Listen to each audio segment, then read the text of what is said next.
இந்த படத்தோட trailer edit பண்ண பையன் வந்து எங்கள் இன்டர்ன்ஷிப் ப்ரோக்ராம் வருஷம் நடக்கும். ஃபேன் கிளப்ஸ்லேருந்து எங்கள் ஃபேன் கிளப்ஸ் எப்படி இயங்கும்னா கட் அவுட்டு இதெல்லாம் வந்து அதெல்லாம் சில பேர் அதை என்ஜாய்மெண்ட் பண்ணுவாங்க. பட் அதில் எங்களுக்கு எந்த எக்ஸைட்மெண்ட்டும் இல்லை.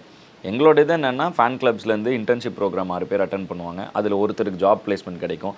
இந்த மாதிரி லாஸ்ட் 3 இயர்ஸில் மட்டுமே கிட்டத்தட்ட ஒரு 6-7 பேர் உள்ளே வந்துட்டாங்க. ஃபேன் கிளப்ஸ் மூலமாக உள்ளே வந்துட்டாங்க. அதில் 12th முடிச்சுட்டு இன்டர்ன்ஷிப் ப்ரோக்ராமும் தனியாக நடக்கும். அதில் வந்து 12th முடிச்சு ஒரு பையன் வந்து இன்டர்ன்ஷிப் வந்தான். அந்த பையன் கூட நாங்கள் ரெகுலராக எங்களுக்கும் அது யங்காக ஃபீல் ஆகும். அவங்களோட தாட் ப்ராசஸ் எங்களுக்கு ரொம்ப பிடிக்கும். ஸோ அப்படி பண்ணுறப்ப இந்த பையன் பர்ஃபெக்டாக பண்ணுவான்னு சொல்லி இந்த படத்தை ஃபுல்லாக காமிச்சு ஒரு 12th பையனுக்கு புரியுதா படங்கிறதுக்காக காமிச்சேன். அவன் தெளிவாக புரிஞ்சோன்னா அவனே வந்து நீ ட்ரெய்லர் கட் பண்ணு அப்படின்னு சொன்னேன். அண்ட் அவன் ட்ரெய்லர் கட் பண்ணால் அந்த ட்ரெய்லர் தான் நீங்கள் பார்த்துட்ருக்கீங்க. ஸோ அந்த மாதிரி எனக்கு எனக்கு கிடச்சிருக்கிற மக்கள் எனக்கு கொடுத்துருக்கிற அன்பை வச்சு நான் என்னை சுற்றி இருக்கிறவங்களுக்கு ஒரு பிளாட்ஃபார்ம் க்ரியேட் பண்ணோம்.